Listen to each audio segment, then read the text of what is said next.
শম্পার সংসারে আমি শম্পা সবাইকে আরও একবার স্বাগত জানাই। যে যেখান থেকে আমার ভিডিওটা দেখছেন আশা করছি আল্লাহর রহমতে সবাই ভালো এবং সুস্থ আছেন। আলহামদুলিল্লাহ আমিও আমার পরিবার নিয়ে ভালো আছি। সুন্দর এই বলটা দেখতে পাচ্ছেন, এটা হচ্ছে আমার ছেলের বল। ও হচ্ছে সকালবেলা এটা দিয়ে খেলাধুলা করছিল লেপের মধ্যে, তো ঘুম থেকে উঠে ওর সাথে আমি একটু এটা নিয়ে খেলাধুলা করলাম। হঠাৎ মনে হলো একটু ভিডিও করে রাখি, কারণ ওই বলের লাইটটা দেখতে অনেক বেশি ভালো লাগছিল। তো তারপরে চলে এসেছি একদম রান্নাঘরে। আমার হাজব্যান্ড আজকে একদম সকাল সকাল যেয়ে মাংস নিয়ে এসেছে। আসলে এখন যে বাজারটা করবে সেটাই তো দেখা যাবে যে রোজার জন্যই থেকে যাবে। তো এখানে মোটামুটি বেশ 4 কেজির মতো সে গরুর মাংস নিয়ে এসেছে। তো মাংসগুলো আমি হচ্ছে এখন ঢেলে রাখলাম, কারণ পলিথিনের মধ্যে রাখলে দেখা যাবে পানি ছেড়ে দিবে। তো এই জন্য আমি মাংস এগুলো সব কিছু গুছিয়ে রেখে তারপরে ফ্রেশ হব আর কি। তো আমার ছোটো মেয়ে আজকে হচ্ছে ওর স্কুলে পিকনিক আছে, তো ওই পিকনিকে গিয়েছে। তো ওকে সকালবেলা বাসে তুলে দিতে গিয়েছিল আমার হাজব্যান্ড। তো আসার সময় এই মাংস নিয়ে এসেছে, আর তার সাথে নিয়ে এসেছে হচ্ছে ভুড়ি। তো ভুড়ি কারা কারা পছন্দ করেন কমেন্ট করে জানাতে পারেন। এখানে কিন্তু সে অপরিষ্কার ভুড়ি এনেছে। তো কেন অপরিষ্কার ভুড়ি এনেছে সেটা আপনাদের সাথে পরে বলছি। তো এখন এই যে এগুলো এখন ঢালবো না আর কি, ভুড়িটা ওইভাবে রেখে দিব। পরে হচ্ছে একবারে আমি যখন এটা পরিষ্কার করব ওই সময় ঢেলে তারপর পরিষ্কার করব আর কি। তো এখন হচ্ছে আমি নাস্তা বানানোর দিকে চলে যাব। তো এগুলো শুধু আপাতত এইভাবে রেখে দিলাম। তো তারপরে কিন্তু আমি নাস্তা টাস্তা কমপ্লিট করে নিয়েছি। আর তারপরে এই যে সরাসরি চলে এসেছি ভুঁড়ি পরিষ্কারের কাজে। তো আমি কিন্তু ভুঁড়ি পরিষ্কার করেছি অফ ক্যামেরায়, গরম পানি করে সুন্দরভাবে উপরে যে কালো অংশগুলো আছে ওইগুলো আমি পরিষ্কার করে নিয়েছি। আর এই যে এখন কিন্তু একদম ফাইনাল কিন্তু পরিষ্কার হয়ে গিয়েছে। এখন আমি এটাকে আবার একটু গরম পানি দিয়ে সুন্দরভাবে ধুয়ে নেব।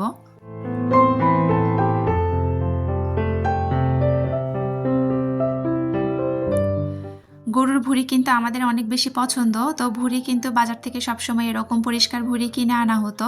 তবে পরিষ্কার ভুঁড়ি ওরা আসলে কি করে, চুন দিয়ে কিন্তু ভুঁড়ি পরিষ্কার করে। বাজারের ভুঁড়িগুলো কিন্তু দেখবেন যে এমনিতে অনেক বেশি ধবধবে সাদা থাকে। চুন দিয়ে পরিষ্কার করার জন্য এরকম সাদা হয়, তবে সেই ভুঁড়ি কিন্তু খেতে এত বেশি ভালো লাগে না, কারণ চুন দিয়ে পরিষ্কার করার কারণে ভুঁড়ির তেলগুলো কিন্তু চলে যায়। তো এই জন্য আমার হাজব্যান্ড বলেছিল যে এইরকম একটু অপরিষ্কার ভুঁড়ি নিয়ে এসে বাসায় যদি গরম পানি দিয়ে পরিষ্কার করা যায় তাহলে ভুঁড়ির টেস্টটা ভালো থাকবে। তো আমি বলেছিলাম আচ্ছা ঠিক আছে নিয়ে এসো, আমি পরিষ্কার করব। তো সে আজকে আচমকা আসলে নিয়ে চলে এসেছে, আমি জানি না যে সে আজকে ভুঁড়ি নিয়ে আসবে। তো যাই হোক, একটু কষ্ট হলেও একদম ফ্রেশ পরিষ্কার জিনিসটা খাওয়া যাবে আর খেতেও ভালো লাগবে। তো এই যে আমি কিন্তু সুন্দরভাবে আবার গরম পানি দিয়ে পরিষ্কার করে নিচ্ছি। আর এই যে নিচের যে তেলের যে অংশটুকু থাকে এগুলোর মধ্যে কিন্তু প্রচুর ময়লা আটকে থাকে। তো এগুলো যখন আমি জাল করব ওই সময় দেখা যাবে কি ওই তেলের মধ্যে ময়লাগুলো আটকে থাকলে ওই তেলগুলো আর নেওয়া যাবে না। আর যখন কাটতে বসবো কাটার সময় কিন্তু অনেকটা ঝামেলা হবে, যার কারণে আমি এখনই একটু কষ্ট করে এই ময়লাগুলো পরিষ্কার করে নিচ্ছি, নিয়ে আমি একদম ফ্রেশ ভুঁড়িটা জাল করব যাতে কাটার সময় আমার কোনো ঝামেলা না থাকে।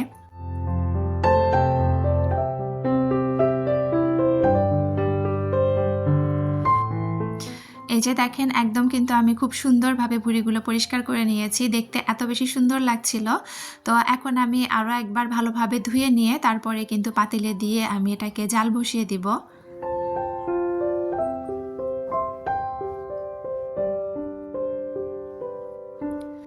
গতকালকে ভিডিও আপলোড করিনি, যার কারণে কোনো আপু লিখেছেন আমার ভিডিওটা ওই সময়ে মিস করছিলেন, কারণ আমি ওই সময়টাতে ভিডিও আপলোড করতাম।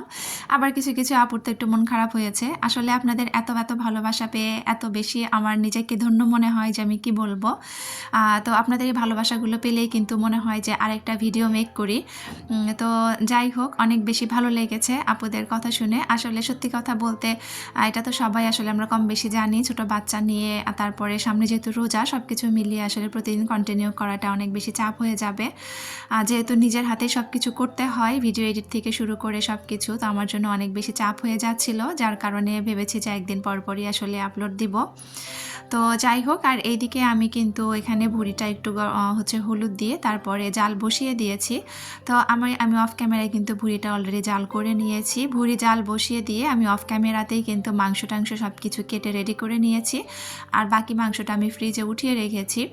তো আজকে হচ্ছে দেখলাম যে যেহেতু ফ্রেশ মাংস আছে তো ভাবলাম আজকে মাংসটা রান্না করি। তো হাতে মাখিয়ে আমি মাংসটা রান্না করব। তো রেসিপিটা আজকে আর শেয়ার করছি না, যার কারণে মাংস সব মশলা টশলা আমি অফ ক্যামেরাতে রেডি করে নিয়েছি। এখন শুধু হাতে মাখিয়ে আমি বসিয়ে দিয়ে তারপরে কিন্তু আমার ঘরের অন্য কাজে যাব। আমার মাঝখানে হচ্ছে ঘরটার আমি গুছিয়েছি, কিন্তু ঘরটা ঝাড়ু দেওয়া হয়নি। আজকে আমার ঘর মোছার কোনো ঝামেলা নেই, তো যার কারণে এখন শুধু আমি ঘরগুলো ঝাড়ু টাড়ু দিয়ে আসবো, মাংসটা এদিকে হতে থাকবে। আর তারপরে আজকে আমি আমার বেসিন এরিয়াটা একটু ডিপ ক্লিন করে একটু নতুনভাবে সাজানোর চেষ্টা করব। তো সেটাই আপনাদের সাথে শেয়ার করব ইনশাল্লাহ। তো আশা রাখছি আপনাদের কাছে ভালো লাগবে। তো আপনারা যারা আমার ভিডিওটা দেখা শুরু করেছেন প্লিজ একটি লাইক দিয়ে পুরো ভিডিওটা কন্টিনিউ করবেন, কারণ আপনার একটা মূল্যবান লাইক আমার ভিডিওটা আরও অনেকের কাছে পৌঁছে দিতে সাহায্য করবে। যারা নতুন আমার চ্যানেলটা ভিজিট করছেন, আমার ভিডিওর কোনো অংশ, আমার কথা বা কাজের কোনো অংশ যদি আপনাদের কাছে একটু ভালো লেগে থাকে আর আপনারা যদি এরকম লাইফস্টাইল ব্লগ দেখতে পছন্দ করে থাকেন, তাহলে আপনারা আমার চ্যানেলটি সাবস্ক্রাইব করে পাশে থাকা বেল অপশনটি প্রেস করে অল বাটনে ক্লিক করে রেখে দিতে পারেন, যাতে করে আমি ভিডিও ছাড়ার সাথে সাথে নোটিফিকেশন আপনার কাছে চলে যায় আর আপনি আপনার মূল্যবান সময় বের করে আমার ভিডিওটা দেখে নিতে পারেন। যারা অলরেডি কাজগুলো করে দিয়েছেন তাদেরকে অসংখ্য ধন্যবাদ।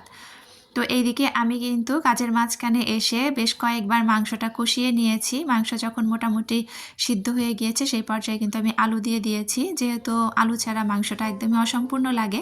তো আলু দিয়ে তারপরে এইদিকে আমি চলে এসেছি কিন্তু আমার আসল কাজে।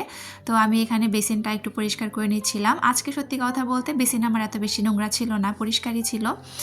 কিন্তু যেহেতু পুরো মানে এরিয়াটা, বেসিন এরিয়াটা আমি ডিপ ক্লিন করব, তো এই জন্য ভাবলাম আরেকবার একটু পরিষ্কার করে নেই।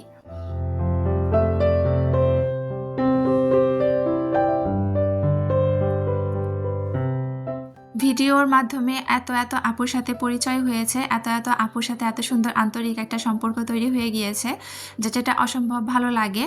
একটা আপু আছেন আমার অনেক ভালোবাসার প্রিয় আপু, আপুর নামটা আজকে আর বলছি না। আপুর সাথে কিন্তু পরিচয় আমার ভিডিওর মাধ্যমেই।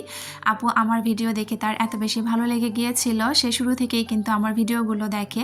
আপুর নিজস্ব কোনো চ্যানেল নেই, তবে আপুর সাথে কিন্তু আমার এখন রেগুলার কথা হয়। এটা একমাত্র আসলে আপু চেয়েছিলেন আমার সাথে যোগাযোগ করতে বা কথা বলতে, সেই জায়গা থেকে কিন্তু আপুর সাথে এত আন্তরিক একটা সম্পর্ক তৈরি হয়ে গিয়েছে।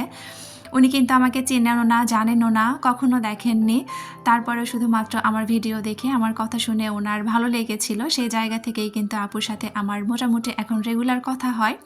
কথা ওইভাবে না হলেও আপুর সাথে কিন্তু মোটামুটি আমার হচ্ছে মেসেজে কথা হচ্ছে। আপু হচ্ছে তার ফ্যামিলির কিছু সুন্দর মুহূর্ত আমার সাথে ভিডিওতে শেয়ার করেন। তো এই জিনিসগুলো অনেক বেশি ভালো লাগে। আপু কিন্তু লন্ডনে থাকেন আর আপুর নিজস্ব বিজনেস আছে, তারপরে আপুর ফ্যামিলি সামলে সব কিছু মিলিয়ে আপু রেগুলার আমার ভিডিওগুলো দেখেন। তো এই জন্যই কিন্তু আমি মাঝে একটা কথা বলি যে এখানে এসে আর কিছু পাই বা না পাই, এত সুন্দর কিছু আপুদেরকে পেয়েছি আলহামদুলিল্লাহ।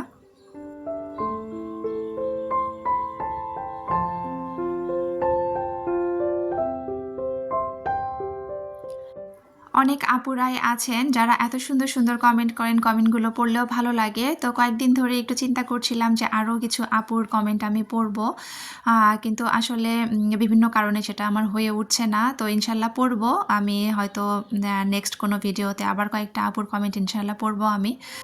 পাপড়ি কিচেন অ্যান্ড ব্লগের আপু হচ্ছে আমাকে কিন্তু খুব সুন্দর কমেন্ট করেন। আপু সেই শুরু থেকেই কিন্তু উনি আমার সাথে আছেন, অনেক সুন্দর কমেন্ট করেন আপু। তো আপু হচ্ছে কয়েকদিন আগে একটা ভিডিওতে আমাকে কমেন্ট করেছিলেন যে মানে আমাকে বলেছিল যে আপু তুমি মন খারাপ করো না, যদি তুমি কমেন্ট পড়ে থাকো তাহলে সবার কমেন্টই পড়বে, আর না পড়লে কারো কমেন্ট পড়বে না, কারণ যখন তুমি কারো কমেন্ট পড়বে না তার মনটা খারাপ হয়ে যায়। তো সত্যি কথা বলতে কি আপু, আমি না তোমাদের উপর একদমই রাগ করি না, বা তোমরা যেটা আমাকে বলবে কমেন্টে অবশ্যই সেটা আমার ভালোর জন্য বলবে, তো আমি তোমাদের উপর রাগ করবো কেন বলো। তবে সত্যি কথা বলতে কি যে সবার কমেন্ট তো এক ভিডিওতে পড়া সম্ভব হয় না আপু, এই জন্য চেষ্টা করি যে একটা ভিডিওতে কয়েকটা করে আপুর নাম বলতে। কমেন্ট পড়াটা আসলে এমন কোনো বিষয় না, কমেন্ট যে পড়তেই হবে এমন কোনো কথা নেই। তবে হয় কি, কমেন্ট পড়লে আমার কাছে মনে হয় এই প্রত্যেকটা আপুর সাথে আন্তরিকতাটা একটু বাড়ে। যেটা হয় আমার ক্ষেত্রে তো যেটা হয়, আমার নাম যদি কেউ তার ভিডিওতে নেয় বা আমার কমেন্টটা যদি কেউ পড়ে, এটা কিন্তু আমার কাছে স্বাভাবিকভাবেই ভীষণ ভালো লাগা কাজ করে। তো সবার ক্ষেত্রেও হয়তো এরকমই হয় যে কারো নাম বললে বা কারো কমেন্টটা পড়লে সে একটু তার ভালো লাগে। আবার তুমি এটাও ঠিক বলেছ, যার নাম বলবো না হয়তো তার মনেও কষ্ট লাগবে। যেহেতু এই জায়গাটায় প্রত্যেকটা আপুই হচ্ছে আমার ভালোবাসার একজন মানুষ। প্রত্যেকটা আপুর কমেন্টই আমার কাছে ভালো লাগে।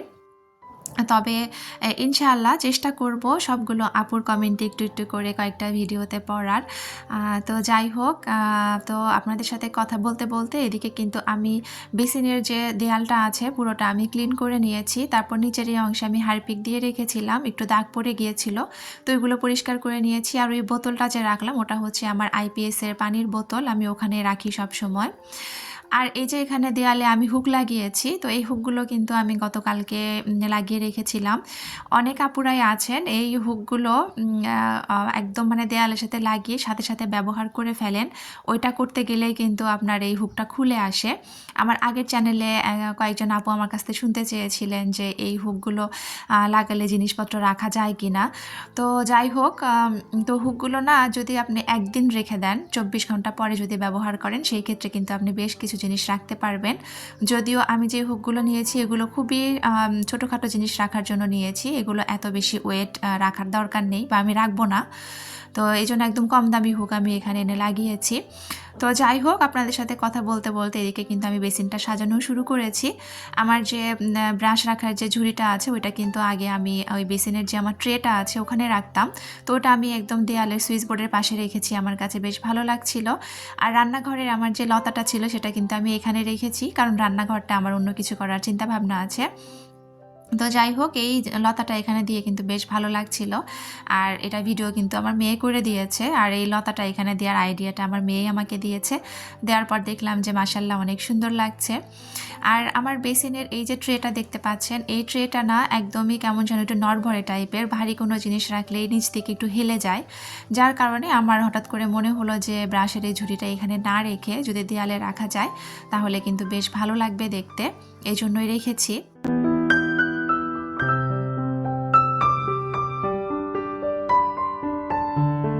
তো ওই যে আমার মেয়ে যে আমাকে আয়নাটা গিফট করেছিল, সেই আয়নাটা কিন্তু এখানে আমার যে শু ক্যাবিনেটটা আছে, যে দেয়ালটা আছে ওই দেয়ালে আমি আয়নাটা দিয়েছি। তো আমার কাছে এখানে দিয়েই বেশি ভালো লাগছিল। আর যে তাওয়ালটা দেখছেন সাদা তাওয়াল, এখানে আমার বেসিনের যে তাওয়ালটা আছে ওটা ময়লা হয়ে গিয়েছে, ওটা আমি পরিষ্কার করার জন্য রেখে দিয়েছি। তো ভাবলাম যে এখানে দেখতে ফাঁকা লাগছে, এই জন্য আমি কিন্তু এখানে একটা সাদা তাওয়াল ঝুলে দিয়েছি। আর এই যে আমার শু ক্যাবিনেটের উপরে সবসময় তো এই দুইটা জিনিসই রাখি, তো এটাই আমি রেখে দিয়েছি। আর হচ্ছে তারপরেও শু ক্যাবিনেটের উপরে আমার অনেক জিনিসই রাখা হয়। আমার বাচ্চারা, আমার হাজব্যান্ড সবসময় একটু এলোমেলোই করে রাখে, তো কিছু করার নেই। তো যাই হোক, এই যে আমার কিন্তু ফাইনাল লুকটা আমি আপনাদেরকে একটু দেখিয়ে দিচ্ছি। আপনারা একটু কমেন্ট করে আমাকে জানাতে পারেন যে কেমন লেগেছে আমার এটা সাজানো। সত্যি কথা বলতে আমার গাছ বেশি অনেক পছন্দ, কিন্তু আমি গাছ একেবারে লাগাতে পারি না। বেসিন আর শু ক্যাবিনেটের মাঝখানের এই জায়গাটায় যদি একটা গাছ লাগানো রাখা যেত খুব বেশি ভালো লাগতো দেখতে, কিন্তু সেই উপায়টা আমার একেবারেই নেই। তো যাই হোক, যতটুকু পেরেছি নিজের মতো করে সাজানোর চেষ্টা করেছি। কেমন লেগেছে ছোট্ট একটা কমেন্ট করে কিন্তু অবশ্যই জানাবেন। তো আপনাদের সাথে কথা বলতে বলতে ভিডিও শেষ পর্যায়ে চলে এসেছি। সবার সুস্থতা কামনা করে আর আমার পরবর্তী ভিডিও দেখার আমন্ত্রণ জানিয়ে এখান থেকেই বিদায় নিচ্ছি। আল্লাহ হাফেজ, আসসালামু আলাইকুম।